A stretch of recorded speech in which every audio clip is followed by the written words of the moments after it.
si Haring Niriga na naging butiki. Noong una panahon, may isang makapangyarihang haring banal na nagngangalang Niriga. Siya ay tagasunod ni Panginoong Krishna at palaging namimigay ng charity tulad ng mga baka, ginto at pilak, bigas, mga telang seda, lupa at iba pa sa mga karapat-dapat na tao.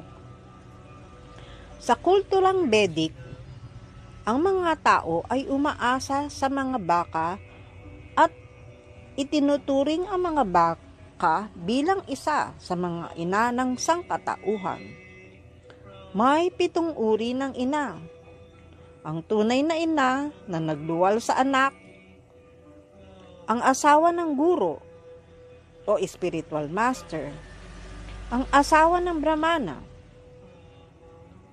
asawa ng hari, ang baka, ang nurse, at ang planetang Earth.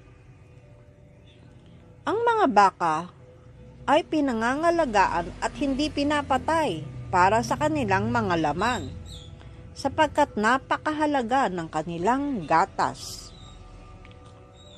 para sa paggawa ng pagkain gaya ng yogurt, keso, mantika, at gatas kondensada. Ang mga toro naman ay ginagamit sa pag-aararo para sa produksyon ng agrikultura. Isang araw, isang baka na naibigay na sa isang brahmana o pari ang napadpad at napabalik sa kawan ng hari. Hindi alam ng hari na ito ay ibinigay na niya. Kaya't muli ibinigay niya ang baka na ito sa isa pang brahmana. Ang mga brahmana ay sanay at mabuting nag-aaral ng kabanalang Vedic. Sa lipunang Vedic, sila ang pinakamataas na uri ng tao. Sila ang tagapayo ng mga hari, lalo na sa usaping espiritual.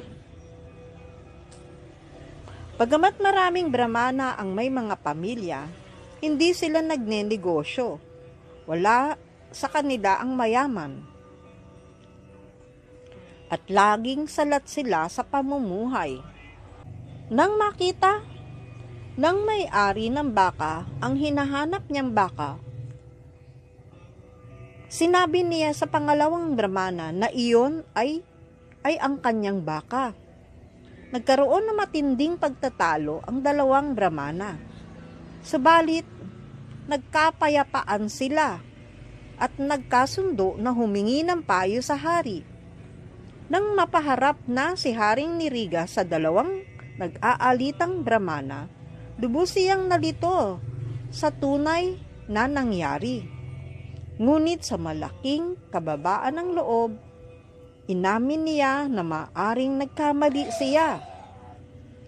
Inalok niya ang dalawang brahmana ng mas marami pang baka upang hindi na sila magtalo sa iisa lamang. Gayunpaman, pareho nilang tinanggihan ang alok ng hari at umalis na galit.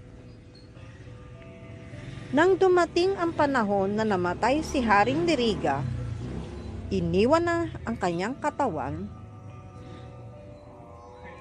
Tinanong siya ni Lord Yamaraj, ang tagapangasiwa ng kamatayan, kung ano ang gusto niyang unahin. Ang matamasa ang bunga ng kanyang mga mabubuting gawa o dumanas ng bunga ng kanyang mga masasamang gawa. Pinili niyang magdusa muna para sa kanyang mga pagkakamali. At agad-agad ay ginawa siyang butiki ni Lord Yamaraj. Ang malaki at mabigat na butiking ito ay hindi nakakalibot sa kanyang mundo, sapagkat siya ay nabubuhay sa isang malalim na balon. Nang mga panahong iyon, 5,000 years ago ang nakalilipas, si Lord Sri Krishna ay dito naroroon sa earth na gumagawa ng kanyang mga pastimes o paglilibang. Isang araw, ang mga miyembro ng pamilya ni Lord Krishna, ang lahat ng prinsipe ng Yadu Dynasty sa Dwarka, ay nagpiknik sa gubat at nauhaw sila. Habang naghahanap ng tubig na iinumin, natagpuan nila ang balon na ito. At sa balon na ito ay may malaki at napakagandang butiki na nasa ilalim ng balon at nagpupumiglas. Ngunit hindi ito makalabas-labas. Sinubukan nilang iligtas ito, ngunit hindi nila ito magawa. Nang makarating sa kanilang tahanan, sinabi ng mga anak ni Krishna sa kanilang ama ang tungkol sa nakakaawang hayop. Pinakamaawain na Panginoon, pagkakarinig sa hiling ng kanyang mga anak, ay pumunta ng personal upang makita ang napahamak na nilalang. Madaling itinaas ni Krishna ang butiki sa pamamagitan ng kanyang kaliwang kamay. Sa haplos ng Panginoon, agad na nagbago ang butiki at naging isang magandang Ginoo na nakagayak ng napakamamahaling kasuotan at mamahaling mga alahas. Ang lahat ng nakasaksi ay nagulat. Ngunit si Krishna, ang Supreme Lord, na nakakaalam ng lahat-lahat, ay tinanong ang lalaki. Kahit na alam niya ang nakalipas, ang kasalukuyan, at mga magaganap pa, tinanong ni Krishna ang lalaki kung sino siya at ipinakwento ang buong istorya para sa kapakinabangan ng lahat. Sa kanyang malaking pagkukumbaba, si Haring Niriga ay ikiniwento ang buong pangyayari at pagkatapos purihin si Panginoong Krishna, ang maginoong lalaki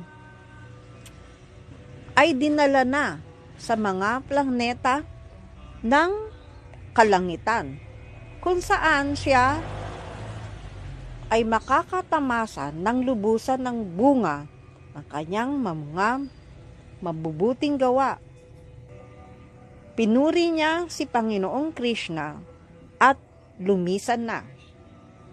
Ang aral sa kwentong ito, sinasabi na ang isang makapangyarihang hari, kahit pa siya hari, ay hindi dapat kahit aksidente ay agawin ang ari-arian ng mga Brahmana.